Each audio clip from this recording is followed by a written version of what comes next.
Back in the 1950s, there was a huge oil crisis and fuel became prohibitively expensive. If you could afford to drive a car, you probably downsized it. And thus, the bubble car generation was born. Probably the poster child of which was the Isetta, the car which single-handedly saved the skin of BMW. Fast forward to today, and the bubble car is actually back, but not by BMW. Let's face it, fuel's not getting any cheaper, there's still wars being fought over it, cities are more congested than ever, and cars have got too big. This is the car that's come back. I say come back, it's all new. And it's made by a company who have made their name and their money in children's scooters. And this is it, the Microlino microcar, from the company that brought you the micro scooter about 20 years ago. This is a car that I've been waiting to drive in finished form for probably 7 or 8 years. I've wanted to drive this ever since I saw it announced at the Geneva Motor Show. Today we're finally going to take it out for a drive in and around leafy, lovely, sunny London. I'm Jonny Smith, you're watching The Late Break Show, and this episode is proudly supported by Driver Reviews.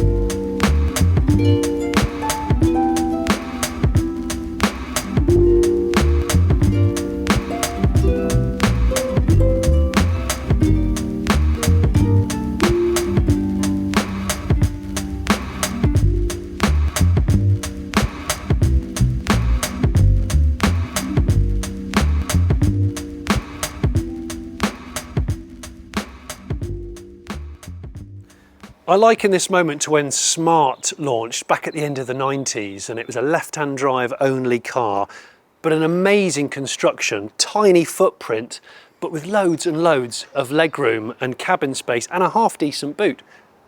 This thing is similar, and you'll see why. First of all, let's talk dimensions, because this thing is tiny. It's 2.5 meters long, 1.5 meters wide at the front. It tapers towards the back, because the track at the back is only 930 mil, whereas the track at the front's 1250 mil, and it's a 1.5 meter wheelbase. So how does that compare to other stuff that we know? Well, the last Smart was 2.695 meters long and 1663 mil wide. So actually it was a bigger car. You might remember the Twizy. In fact, if you don't live in the UK, you probably see them more often than we do.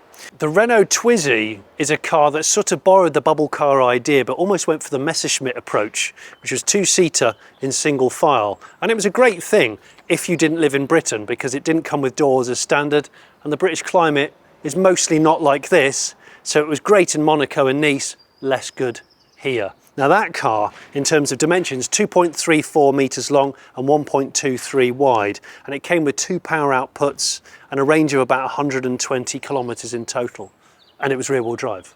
This is also rear-wheel drive, and this has 3 different battery packs that you can choose from, and that's what's quite cool about the Microlino. It gives you the choice of being a strict city car or maybe a bit of a town and country car.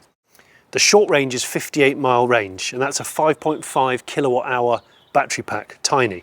The medium range, which this one is 110 mile range, which is 10.5 kilowatt hours battery pack size. Then there's a 15 kilowatt hour battery pack, which is the long range, and that'll do a theoretical 141 mile range. I'll put kilometer differences on screen now. This has a 16.6 brake horsepower motor back there, which is 12.4 kilowatts, and it's got independent rear suspension, for goodness sake. It's brilliant. I am very, very excited about this because it's been such a long time coming. I've even kept the little promotional toy that I got at the Geneva Motor Show, and I've had it on my desk all of the years since, waiting for this moment where I can actually get into the car and try it in its finished form. Okay, manual handbrake released. It doesn't creep, so if you're on a hill like this, you've just got to hover. Because it's so small, I can just do a bit of a cheeky U-ey, like this. Yeah! Tell you what, it feels so airy and spacious inside the Microlino. And it's unusual, pleasantly unusual, to be driving a modern car where the dash is right up against the windscreen. Because obviously A-pillars these days are raked right back and you're a long way from touching the windscreen, but not so in this. Which makes you think probably, oh, that makes it dangerous. Well, not so. Because there's a crash bar where this loop is and where my phone holder is. That's a crash bar that goes across there, which is built, this touchscreen's built into it. Going over speed ramps is a bit weird because you forget how narrow track the back end is compared to the front. As I've been driving this, I've realised that it doesn't feel unstable at all. The suspension is quite stiff, a little bit crashy. Ideally, I would want it to be probably slightly softer as a city car. The steerings and the brakes are both unassisted and they feel great. There's feel for a start. But you know, it's quite peppy actually, and I haven't even put it into sport mode yet. Sport mode. So digital dash layout, which you can, I believe, press settings and yeah, it will change the digital layout if you want to show the regen. It does have regen, it's mild, and in sport mode it's a little more aggressive, but it's not one pedal driving. I don't feel too vulnerable. I have had the pleasure and the pain, you could say, of driving original 1950s bubble cars on modern roads. I actually had a bubble car. I had a Heinkel bubble car, which is another forward opening door model, German, and they did make them under license in Britain. I sold mine to Michael Barrymore. That's another story. And it was fun until you joined traffic, and then cars like that VW Up and that Hyundai i10 look like monster trucks. I like the steering wheel. It's smaller than I'd expect from a little car. I guess I was used to a retro car which has a thinner, wider, bigger wheel. And because the rest of the interior is dark colour, sort of a mashup of this sort of fiberboard and Alcantara type stuff, which is there. There's a little lip here so you can put your phone or, I don't know, parking tickets or coins on there. But I do wonder whether it would be quite cool to have a lighter interior choice with a lighter steering wheel, a bit like a Nissan Figaro. And there's a couple of colours I've noticed on the Microlino catalogue that apparently have been discontinued. Amsterdam Orange and Paris Mint Bicolour, which are both chef's kiss. Of course, being an EV, when I'm parked up like this, I'm not really using any energy. And in the case of this car, Bluetooth hands-free, you can use the little Bluetooth speaker for both phone and music. And the fit and finish of it feels really lovely, I have to say. Feels really nice. And I presume the reason why there's no rear view mirror is because of clouting it every time you get in and out. I keep looking up here and all I'm seeing is a courtesy light, so it takes a bit of getting used to with the mirrors. And to adjust the mirrors, well, you just poke them. You poke them like this to adjust them. I don't think there's much soundproofing back there, so you can hear it whine. I'm used to it because I've driven a fair amount of EVs. But it sounds like a London Underground tube train to me. Today we're on the Circle Line. Please mind the gap. Mind the gap. So tons and tons of legroom. I mean, if I put the seat all the way back, I can't actually drive it. It's too far away. How cool's that? So if you think you're too tall for this car, I'm pretty sure you're not. But in corners, I mean, it feels fine. Honestly, it doesn't skip around. It feels very stable indeed, actually. I'm very impressed with that. It drives in a more mature manner than one was expecting. Now, if you're one of these people that's watching this in the UK going, oh, it's a shame it's left-hand drive, bear in mind, that's the edge of the car. That's me adjusting my mirror. And if you really want to, just go Gordon Murray spec and just drive it in the middle. I mean, my bum, yeah, there we go. I'm just going to drive it in the middle because you can. This is driving it in the middle. I'm pretty sure this isn't illegal. It's just a seat positioning choice. So, yeah, McLaren F1. And of course, you're probably looking at this little tab on the dash, which is the Swiss flag. And you might have noticed the number plate in this Microlino. Well, Micro, who are the people that make the scooter, they're a Swiss company. But this car's actually made in Italy, in Turin, by a company called Secomp, who make components for other cars, a lot of Italian cars, I believe. So it's Italian made, Swiss owned, managed. We cannot possibly review a car like the Microlino without discussing the Citroen Ami. Still one of the most popular videos I've ever done on this channel. The difference between this and the Ami will become clear, I would think, but the Citroen Ami is more of a plastic tub of a car built to a strict budget. It's probably not a not a collector's piece, but a more premium product, which is what the Microlino's approach is to this. But I think there's more substance to it than just having a smiley, happy face. I mean, it's a one-door car. There's not many one-door cars around.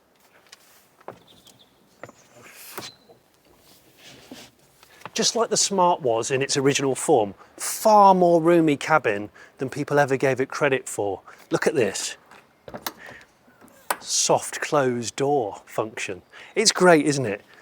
There's not enough smiley, happy, jolly looking cars in the world at the moment, especially ones which have a genuine purpose. And remember, the whole point of the Microlino is it's fit for city use. This is not the kind of car you're going to doss about on the motorway in. I mean, it doesn't even do 60 miles an hour. It does 56. So there's no 0 to 62 times.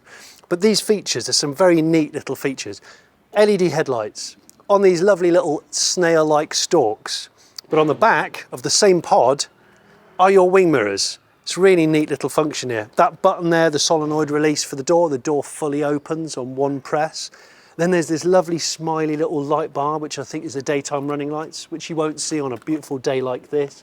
One wiper, because you don't need more than one wiper at all. And the construction of this is actually different from the original concept that I saw back in 2016 at the Geneva Motor Show.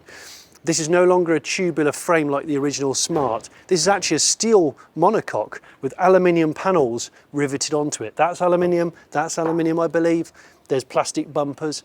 So it weighs about half a ton depending on which battery you go for. Wheels and tyres. On the original bubble cars, they had tiny, tiny wheels and tyres. 8-inch and 10-inch diameter, I think.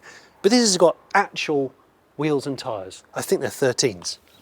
Okay, yeah, so this has 145 70 13 Continental tyres. Now, when it comes to buying new tyres for your car, it can be a bit of a minefield, and that's where driverreviews.com comes in. Because driverreviews.com is Europe's largest verified online platform where real customers give real feedback on their tyre choices and their purchases. So go there before you decide which black circular things you're going to put on your car, whether your car is an SUV, a city car, an electric car, or a sports car. Driver Reviews can help reduce the stress of finding new tyres for your car. Partnering with many of the largest tyre retailers in the world, Driver Reviews brings you thousands of verified and unbiased tyre reviews covering all of the leading brands. So when you're searching for new tyres, look out for the Driver Reviews logo to give you peace of mind that the reviews come from real customers just like you. To discover your local Driver Reviews partner website and to find out the winning tyres of this year's Customer Choice Awards, visit driverreviews.com. Love the back end of this. Look how tapered it is when you see it from dead on. It's almost got a Citroen DS style kind of lozenge shape to it. It's beautiful. Like I said before, earlier on, it's independent rear suspension on this thing. Motors at the back here, independent rear, which is glorious. And this lovely frosted rear bar light, Phil, the videographer, said, that looks like a 911. It's true. I think it looks like a 993 911 or possibly a Taycan, electric Taycan. But what you want to know about is boot space. See, there are a lot of cars, small city cars, which have a terrible amount of boot space. Not the Microlino. That there is a huge boot, considering this car is so tiny. Let me show you. It's 230 litres, right? That will fit dogs in. Yeah, I don't actually have dogs, but I climbed in myself to give you an artist's impression of what it might look like. Yeah, that. 230 litres. The Fiat 500 is 185 litres, that's a full car. The Mini 1, 210 litres, that's a full car. The Honda E, 171 litres. I knew it had a terrible boot, the Honda E. So that gives you an idea of how usable that boot is on the Microlino. Glorious, love it. I'm going to put it in sport mode now. Then that dial goes red, and then it's a bit more punchy.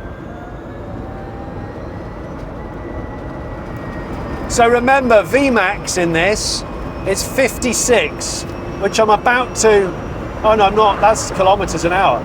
This feels like 56. Feels a lot quicker than I was expecting. But again, it feels stable. I think this is delightful.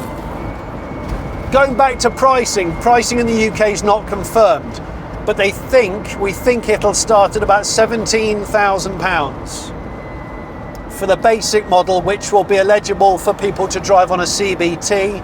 Those are the ones like the Citroen Ami in France. You can drive it when you're 14 because the top speed's restricted to 28 miles an hour.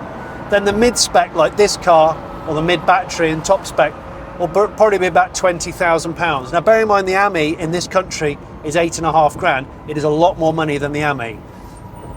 Microlino say it's a different kind of market.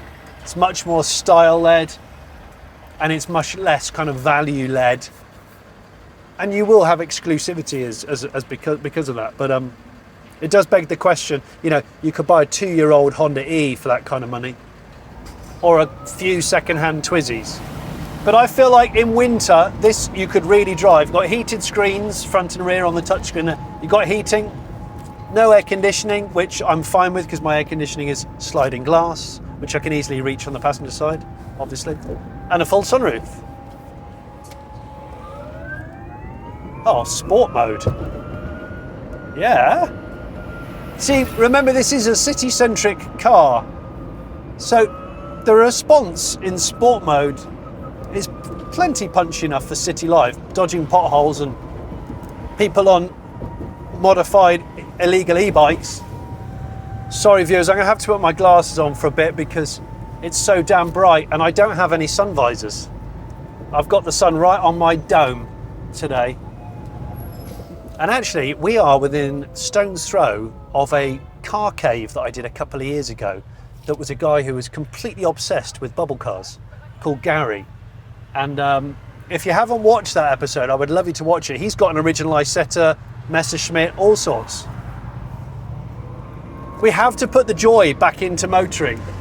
It's getting a bit boring having cars looking so aggressive and trying to look sinister. I am more than happy and comfortable in my own skin driving a car like this that makes people smile. It does the job well, it's easy to park, it's cheap to run. Looking in the reflection in the shops, it's quite amusing seeing this. And that light bar on the front door there has the indicators integrated, which is quite cool. That's as far away from this car as I think you can get. That is a Dodge Challenger Demon, which is a cool looking car. It's aged really well because it's a retro. I would not want to drive that in London though. It's on cut slicks too.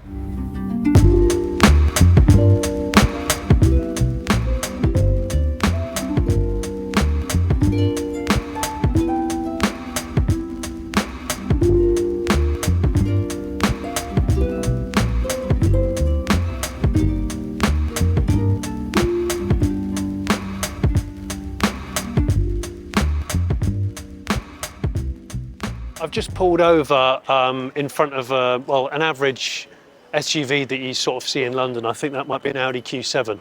And it's amazing the amount of people that come around. They want to take pictures of the car, they want to have a nosy inside. And it fits so nicely down the road. The road feels massive for it, but it doesn't feel like I'm being squashed off the road. It doesn't have the vulnerability of a lot of old bubble cars which I've driven. So genuinely is a real new car, you know, a ground up electric car that's got some substance to it.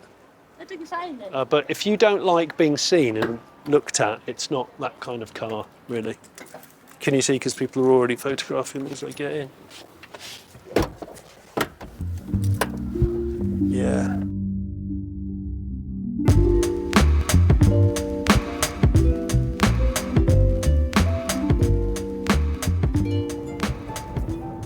I've always been worried that I would drive a Microlino and then want one, and I feel like I'm getting to that point.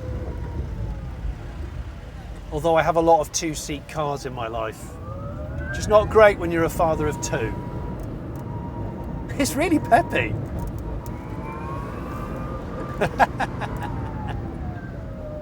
Yeah, you know what? The basics of this car feel right. Road holding, brakes, steering, cabin space, the feeling of robust build quality and safety. They've got this stuff right. They've had a long time to get it right, but I'm glad they've got it right. But if you're looking to fast charge, that's not a thing with a Microlino. You know what? In the same way that we're seeing lots of wealthy car collectors who can afford to splash out on supercars and exotica, they always put a Fiat 500 in their collection as if it's a sort of microcar Ferrari. And I think this is the kind of market for those people. This is a great second car in an urban environment, especially for empty nesters or people that don't have children. But also, most people commute on their own or two of them in a car. So that's worth thinking about. And also, it would be a great car to colour code next to a more interesting kind of classic or a everyday car. If you're not interested in style, you are just simply not going to see the value in a car like the Microlino being the best part of 20 grand. So that's what a Fiat 500 looks like. That's the latter Smart 4.2, which is kind of one of the closest comparisons to this. I'm going to snick it into this space, which will be really easy because it's tiny. Give you an idea of what the size difference is between this and the Microlino. So yeah, it's tiny. I mean, you could get another one in there. In fact, if we parked it the other way, perpendicular, you could get 3 or 4 in, which is what the Smart was always good for. It's really enjoyable to drive, actually. Thoroughly enjoying myself. And the thing is when that car came out, people were prejudiced against it because they thought it wasn't serious. They thought it wasn't safe just because it was small. And they thought the boot was small. Not true. Big cabin, good boot for the size of the car, and extremely safe. I'd like to say the same about this. Its construction, its boot, the size of the cabin is brilliant.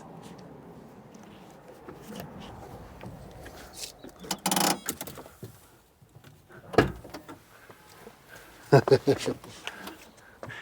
can't remember the last time I drove around in city traffic with a big beaming smile on my face, but that's the effect that the Microlino has.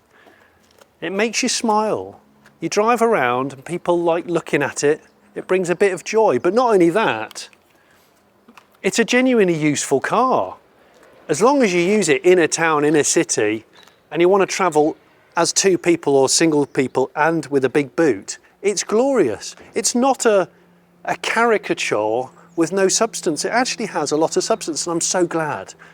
I'm so glad after waiting all this time for it to come to fruition. Yes, it's expensive, but you could look at that as you're buying exclusivity, and that's what people do these days. I'd much rather drive this around a city than so many other vehicles. This feels proper, and I'm thanking Microlino for that, because it's good. Would I buy one? Yes, I think I probably would buy one. Anyway, what do you think? Because you're the people who are thinking of buying one. After all, you're the public. If you haven't already, I'd love you to subscribe to The Late Break Show, and if you want to become an early adopter of these videos and see them 24 hours or so before everybody else, you can become a Patreon. Have a look at the link in the description. Thank you.